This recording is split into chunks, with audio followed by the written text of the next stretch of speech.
एक पुराना गांव कुसुमपुर। चारों तरफ खेत, टूटी कच्ची सड़कें और रात होते ही ऐसा सन्नाटा कि जैसे हर चीज किसी डरावनी शक्ति के अधीन हो। यहां गांव में कुछ दिनों से रात में लोग एक एक करके गायब हो रहे हैं और इन्हें कौन गायब कर रहा है ये कोई नहीं जानता। इस वजह से यहां के लोग रात में बाहर निकलने से डर रहे हैं। वीरेंद्र शहर में रह रहा था। उसके पिता की हाल ही में मौत हुई थी और अब उसे अपने पुश्तैनी घर और जमीन के कागज पूरे करने के लिए कुसुमपुर लौटना पड़ रहा था।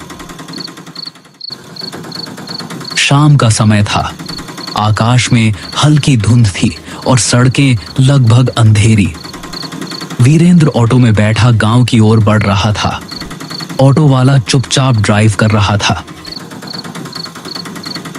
वीरेंद्र ने मजाक में कहा, भाई रात में तो काफी सुनसान रहता है यहाँ। ऑटो वाला बस एक ही बात बोल पाया, साहब कोशिश करना रात को बाहर मत जाना। रास्ता लंबा और धूंध से भरा था। वीरेंद्र ने बाहर झांक कर देखा तो उसे सड़क किनारे खड़े पेड़ और खेतों के बीच से गुजरती अजीब सी परछाइयां दिखाई दी। हल्की हवा से पेड़ों की शाखाएं जैसे फुसफुसा रही हों। वीरेंद्र ने खुद से कहा, बस शहर में रहकर ही अच्छा था। ऑटो धीरे धीरे गांव के मुख्य चौक पर पहुंचा। वहां का दृश्य वीरेंद्र को हैरान कर गया। पूरे गांव में सन्नाटा था। कोई दुकानदार नहीं, कोई आदमी नहीं। चौपाल खाली थी। कुत्ते भी अपनी जगहों पर भौंक रहे थे। वीरेंद्र ने ऑटो वाले से कहा, भैया आप जाओ। ऑटो वाला सिर हिलाकर चुपचाप वहां से चला गया। वीरेंद्र अपने पुराने घर की ओर बढ़ा। पुराने रास्ते, टूटी सीढ़ियां और जर्जर दीवारें उसे बचपन की याद दिला रही थीं। घर का दरवाजा अजीब तरह से बंद था। वहीं उसे अपनी बचपन की दोस्त मंजरी दिखाई दी। मंजरी अब अकेली रह रही थी। उसका चेहरा थका हुआ और डरावना लग रहा था। मंजरी ने धीरे से कहा, और वीरेंद्र इतने साल बाद कैसे हो, क्या हालचाल है और यहाँ आना कैसे हुआ? हाँ मंजरी, मैं ठीक हूं। मैं बस अपनी पुश्तैनी जमीन का कुछ काम पूरा करने आया था। लेकिन यह बताओ, ये गांव में इतना सन्नाटा क्यों है? वीरेंद्र, हर रात यहाँ कोई ना कोई आदमी गायब हो जाता है। कोई आवाज नहीं, कोई निशान नहीं। बस सुबह जमीन पर एक काला निशान मिलता है, जैसे किसी ने उन्हें जला दिया हो। वीरेंद्र ने हंसकर कहा, मंजरी, ये सब मनगढ़ंत बातें हैं।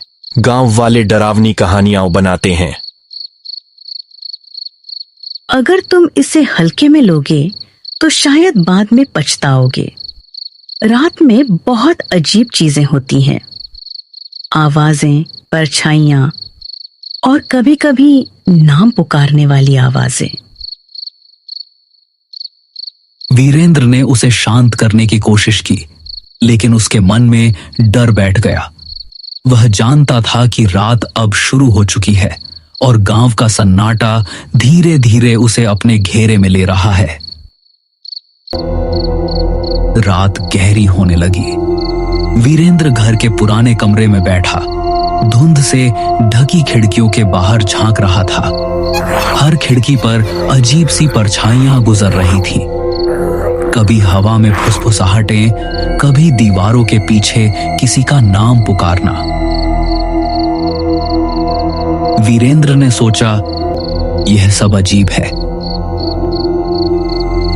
लेकिन उसके पास समय कम था।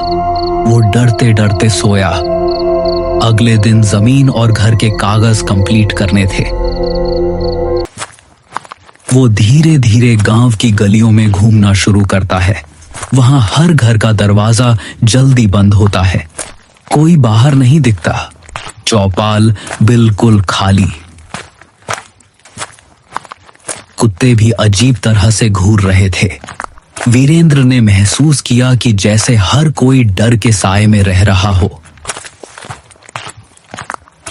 तभी उसे गांव का पुराना पंडित दिखाई दिया।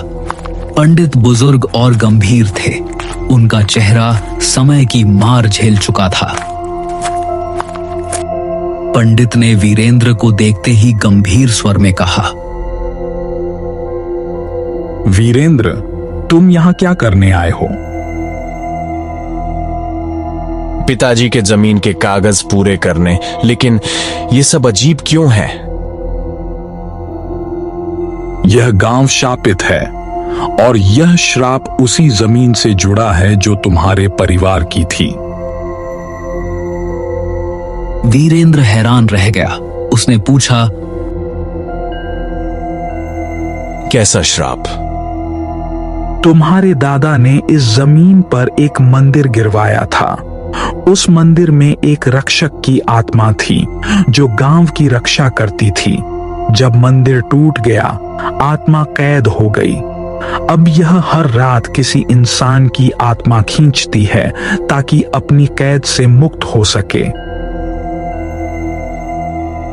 वीरेंद्र ने पंडित की बातों को बड़ी गौर से सुना, लेकिन उसके भीतर डर बैठ चुका था।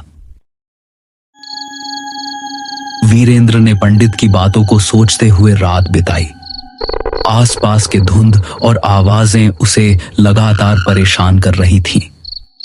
दीवारों के पीछे फुसफुसाहटें, हवाओं में नाम पुकारने की आवाजें और खिड़कियों से गुजरती काले साए उसे मानसिक रूप से कमजोर कर रहे थे। अगले दिन वीरेंद्र ने तय किया कि वह उस जगह जाएगा जहां मंदिर था।